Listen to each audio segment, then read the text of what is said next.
గురు శిష్యుల బంధం ఎంతో పవిత్రమైనది. కానీ విద్యాబుద్ధులు నేర్పి విద్యార్థుల భవిష్యత్తును తీర్చిదిద్దాల్సిన ఒక గురువు దారి తప్పాడు. అందరూ చూస్తూ ఉండగానే ఏకంగా క్లాస్ రూమ్లోనే ఒక విద్యార్థినికి లవ్ ప్రపోజ్ చేశాడు. ఈ ఊహించని పరిణామంతో అగ్గి మీద గుగ్గిలమైన ఆ విద్యార్థిని తోటి విద్యార్థులతో కలిసి ఆ కీచక ప్రొఫెసర్కు దేహశుద్ధి చేసింది. కర్ణాటకలోని తుముకూరులో శ్రీ సిద్ధార్థ మెడికల్ కాలేజీలో అబ్దుల్ అనే వ్యక్తి అసిస్టెంట్ ప్రొఫెసర్గా పనిచేస్తున్నాడు. ఎప్పట్లాగే క్లాస్కు వచ్చిన అబ్దుల్ పాఠాలు చెప్పాల్సిన సమయంలో విద్యార్థులందరి ముందు వింతగా ప్రవర్తించడం మొదలుపెట్టాడు. ఈ బ్యాచ్ విద్యార్థులు నాపై ఎనలేని ప్రేమను చూపిస్తున్నారు. ఆ ప్రేమను నేను ఆపుకోలేకపోతున్నాను. అందుకే ఈ బ్యాచ్లోనే నాకు అత్యంత ఇష్టమైన అమ్మాయికి ఇప్పుడే ప్రపోజ్ చేస్తున్నాను అంటూ ఒక విద్యార్థిని వైపు తిరిగి ఐ లవ్ యూ చెప్పాడు. అంతటితో ఆగకుండా తన ఆనందాన్ని పంచుకోవడానికి విద్యార్థులందరికీ చాక్లెట్ ఇస్తానంటూ ప్రకటించాడు. అక్కడే ఉన్న కొందరు విద్యార్థులు ఇదంతా తమ స్మార్ట్ ఫోన్లలో రికార్డ్ చేశారు. ప్రొఫెసర్ ఊహించని ఈ ప్రవర్తనతో సదరు విద్యార్థిని తీవ్ర దిగ్భ్రాంతికి గురైంది. వెంటనే తేరుకొని తీవ్ర ఆగ్రహంతో ఆ ప్రొఫెసర్ ను నిలదీసింది. ఈ విషయాన్ని ఇప్పుడే ప్రిన్సిపల్ దృష్టికి తీసుకెళ్తానని డిమాండ్ చేసింది.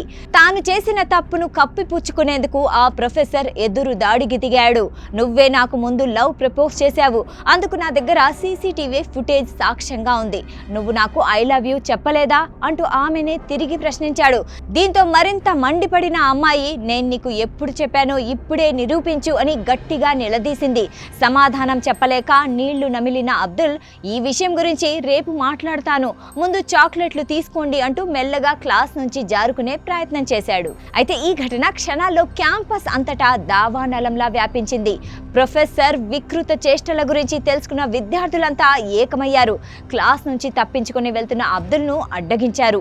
తీవ్ర ఆగ్రహంతో ఊగిపోతున్న ఆ బాధితురాలు ఏమాత్రం వెనక్కి తగ్గకుండా తన కాలి చెప్పు తీసి అందరి ముందే ఆ ప్రొఫెసర్ను చెంపదెబ్బ కొట్టింది. ఆ వెంటనే తోటి విద్యార్థులు కూడా అతడిపై పిడుగుద్దుల వర్షం కురిపించారు. క్యాంపస్లో కారు దగ్గర వరకు ఆయన్ను వెంటాడి చితకబాదారు. విద్యార్థుల దెబ్బలకు గాయపడిన అబ్దుల్ అతి కష్టం మీద ప్రాణాలతో పరారయ్యాడు. ఈ వ్యవహారం సోషల్ మీడియాలో వైరల్ కావడంతో తీవ్ర దుమారం రేగింది. కాలేజీ యాజమాన్యం ప్రొఫెసర్ అబ్దుల్ను విధుల నుంచి సస్పెండ్ చేసింది. అంతేకాకుండా అతడిపై పోలీసులకు ఫిర్యాదు చేయడంతో కేసు నమోదు చేసుకున్న పోలీసులు దర్యాప్తు ముమ్మరం చేశారు. పవిత్రమైన వృత్తిలో ఉండి ఇలాంటి దిగజారుడు చర్యలకు పాల్పడిన ప్రొఫెసర్పై కఠిన చర్యలు తీసుకోవాలని నెటిజన్లు డిమాండ్ చేస్తున్నారు.